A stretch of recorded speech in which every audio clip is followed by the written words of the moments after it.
Ashley was involved, and Pete Secret, he may be here somewhere, the announcer.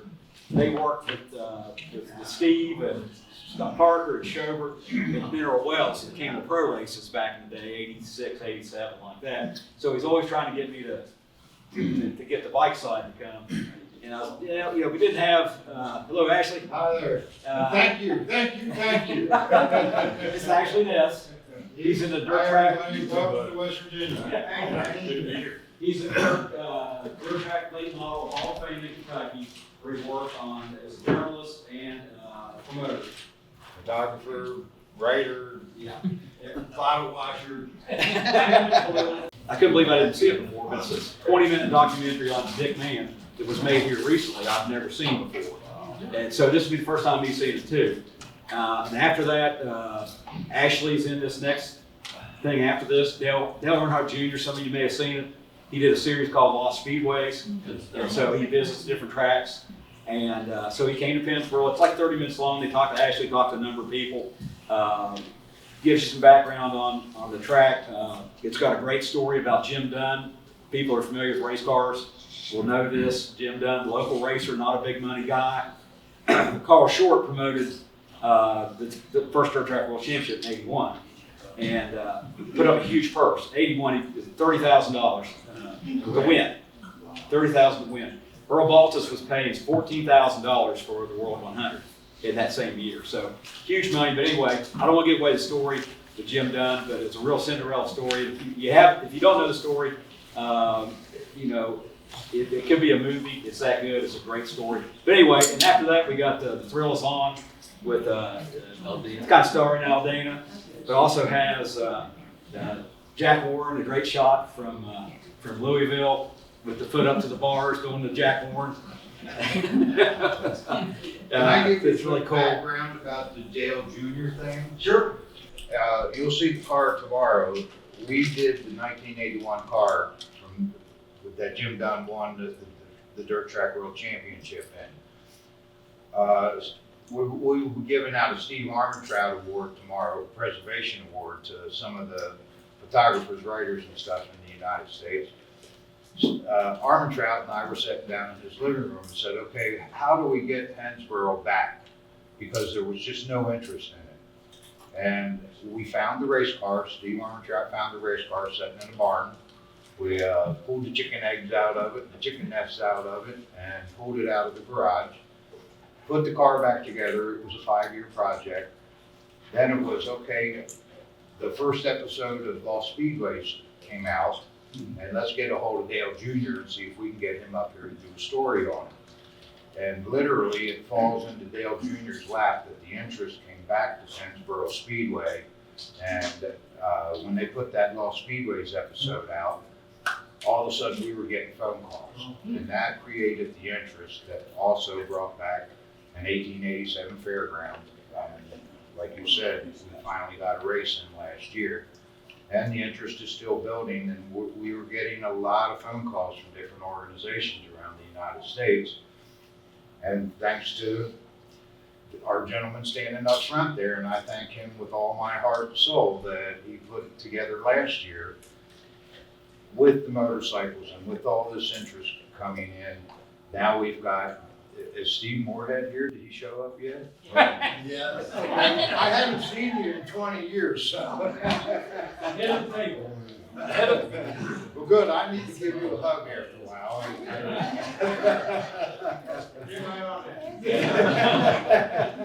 Well, Hoot Urban and Jimmy Ness learned this last year. Ashley is a hug, so be prepared. But I want to show appreciation. I guess being an old hippie, I'm a hugger. Never was a fighter unless I had to, and you know how that works at the racetrack.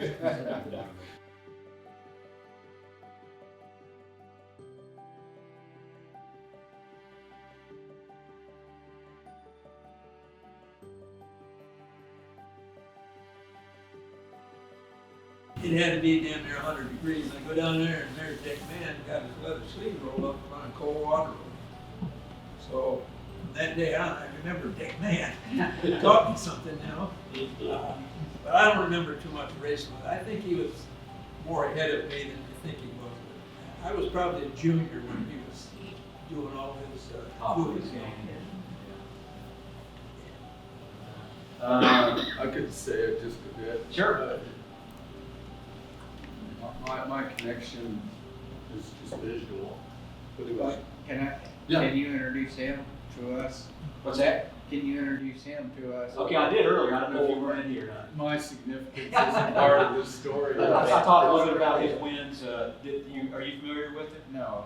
I told maybe you weren't in here yet, John, but Scott is kind of one of the, you know how I am about finding out history on guys and mystery. That's the reason I asked you. Deborah Hancock, there's been a number of people I've really kind of found after a lot of diligence and stuff. But Scott, I had a guy named Randy Riley. He was going to come here. Randy's like from Washington State. He was going to come in. Some of you might know him from Facebook. I don't know. But he sent me a text and he said, "What do you know about this guy Scott Erickson?" He thought Scott was from like Colorado or something. And so I started digging around and I couldn't really find anything. And for some reason I looked in my own book, my Ascot Results book, and happened to run across in '72. He won the season opener at Ascot. That's Mon- why I asked. Yeah, from Montana. But he also earlier had won the Daytona short track against a bunch of stars. Did you read that when it came out? No. I thought you kept up with it. I can't read. Yeah. But we were talking earlier, Ricky Campbell and Steve, Mike Hartwig, Tony DeStefano, those guys were at Daytona the year Scott won. So we can carry on Scott Erickson, take the, oh, go ahead. John. So, Everybody's heard that before, sorry. but the story won't matter who told it in this particular case. I was at Boise, Idaho as a novice at a regional TT championship in the spring. Dick Mann was there as an expert, and I think either won or did very wonderful, very, very well. And it was well attended. But the story that I have is about, I was in this really rural area of Montana, and I read everything that was ever published and committed to memory, because everybody was a superstar to me. And then Gary Nixon's book, Racer, the story of Gary Nixon. And he said, whatever you do not trail ride. Don't go trail riding with Dick Mann. And I didn't understand, just like you folks wouldn't understand, what Gary Nixon was really talking about. But I found out that day, that weekend at Boise. Not on the TT, not on the stuff that paid, not where everybody came to have a big earnings day. He rode in this probably sportsman or very low paying at that time, motocross. And this motocross, so I was there as a spectator. And it was a big, long, natural terrain track that went on probably for 5 miles, or a long track. Laps took long. Anyway, the first, and we're watching this, and the hill that they finish on, they come to the top and you go down, and people aren't even making it down. And these are the leaders. They go over there and they head down the hill, and they tip over and tumble down, and try to pick their bike up and get going. And then we hear this sound of what sounds like a stuffed frog. And we're going, something's wrong. And the bike comes flying over the hill and lands 2/3 of the way down, wide open, I might add. And that was Dick Mann. And then in that moment I knew, I get what Gary Erickson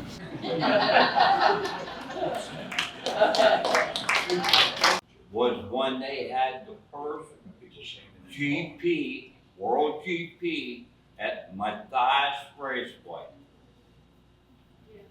And he raced that. Yeah. Yeah, he Along- ran John Hey. too. along International. with Ronnie Raul, all the And Norbert. all the Pettons, Roger DeCoster, What and year? all that. What year was that? Oh, 68, 69? Probably Nora probably knows. I think it was It was 71 or 2. no, It was earlier than that. Before that. no. Yeah. Was that before the short track was put in? Oh, short track was never there. Or he says, I don't think I was on that new edge. And I said, why? Wasn't that good? And he said, he said, you'll find out. And I go, oh, that don't matter. I left it on. That was Getting chairs on.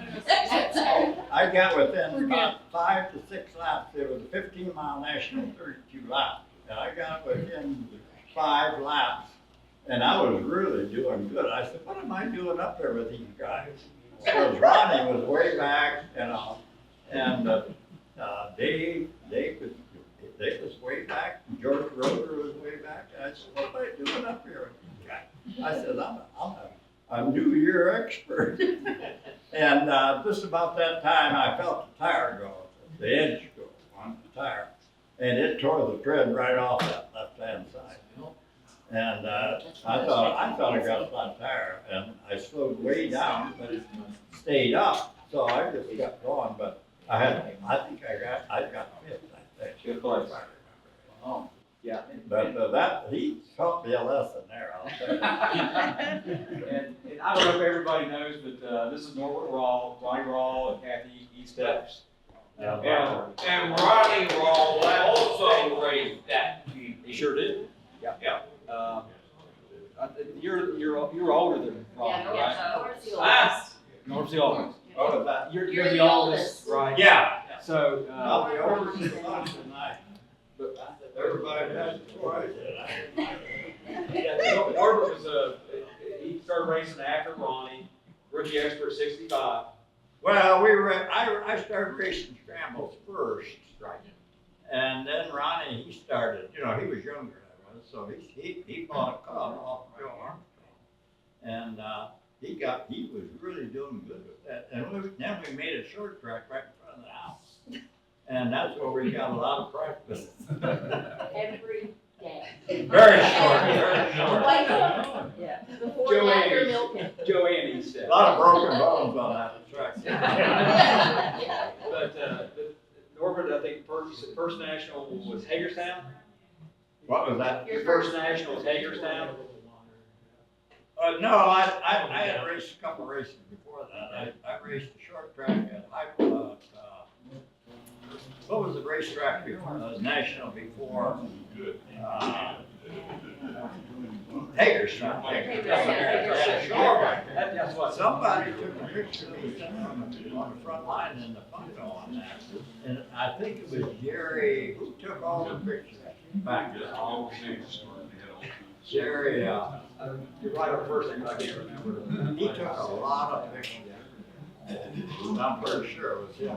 Norbert took out that picture. But Norbert qualified for the second national he ever qualified for. Had a bad valve seat in the Golden Star. It was early, so it was probably, I would say it was the first or second race in that year. That's, of course, that was my knowledge. Well, not my knowledge. Rookie expert. My first. But I guess race in Heidelberg, which was where Ronnie won his first national. But that's what a lot of people don't know. Isn't that? Yeah, Ronnie, he won that in, what year? 63. 63, yeah. Right at the line. Yeah. That big famous picture right at the line. But Norbert, in that race he's talking about, he was running up front with the leaders and had the tire problem that Dick Mann talked him into. And, but he ended up finishing fifth. He ended up finishing fifth place. Yeah. I get it. That was a miracle. Yeah. He was salt of the earth. I mean, he didn't care if he was a novice or extra. He was just a truly good-hearted man. and helps everybody. Yeah, well, just a personal thing, is, if you, I know I've written several books on great national racing. I met Dick Mann, well, I met him at Daytona a long time ago, but at one of the racer reunions in St. Louis that we go to, Dick was there and I was working on my second book.